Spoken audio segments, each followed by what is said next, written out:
Oh, mo na sang kandingan. In its superhero era ang kambing na yan sa Negros Oriental. But wait, bakit parang baliktad? Ang ating super kambing tila nakikipagsagutan pa sa mga goat whisperer, goat rescuer na porda saklolo sa kanya. Umakyat kasi ang kambing sa puno ng nyog at hindi na makababa. Narinig daw ng may-ari na humihingi ito ng tulong habang nasa itaas ng puno.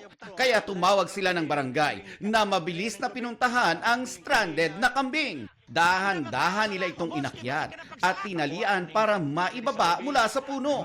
Kwento ng may-ari, sa mesa nagsimulang umakyat ang alagang kambing.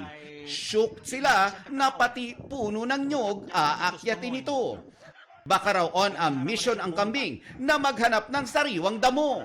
Ang bida nating goat, literal na GOAT o greatest of all time sa kakaiba nitong trip. In the end, malaya na muli ang kambing at ready na siya to conquer the world.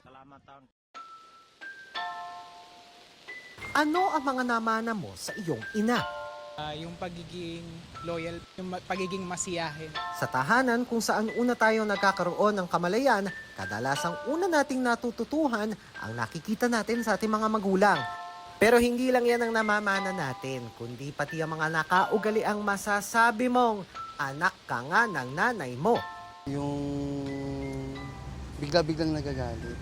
Ginagawa ko po sa kuya ko. Kunyari po, need niya ng, naghanap siya ng things na kailangan niya po. Tapos alam ko na agad ko saan po nakalagay. Sabi nga ng ilang netizen, namana nila ang pagiging quote-unquote Armalite ng kanilang mga nanay. Yung iba naman daw, ang pagiging madiskarte.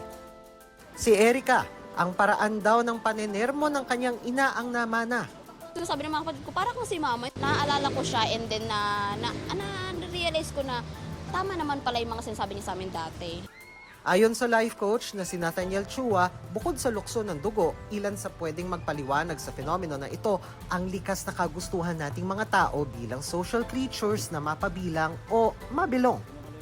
Mga rules, no, about kung paano mabuhay, kung paano kumilos. Lahat tayo gusto natin magbilong. Social animal tayo, so kailangan natin meron tayong grupo. You learn that from an elder.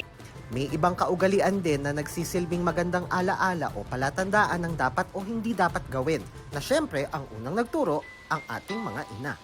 Pag nai-stress sila, hindi sila umiiyak, hindi sila natatakot. We tend to copy each other. Pero kahit ano pa mang namana o nagaya natin kina nanay, mami, mama o mamshi, ang mahalaga, nagagamit natin ang mga bagay na ito para magtagumpay sa buhay. Kaya para sa lahat ng ina, tita, lola o nagsisilbing mother figure ninyo, Happy Mother's Day!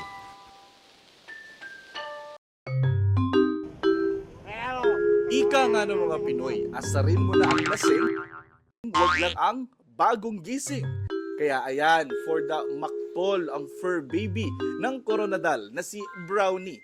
Morning. Aakalain mong nag-overnight duty siya dahil ayaw pang bumangon. Sweet naman ang fur dad na si Hens habang siya'y ginigising.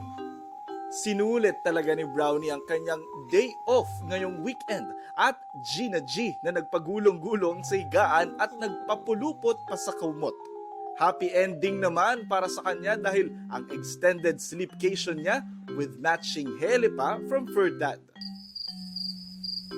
Kwento ni Hens, malambing na aso si Brownie at gusto niya lagi ng may katabi sa pagtulog. Kapag naman daw may pasok, sinasabayan pa siya nitong bumangon.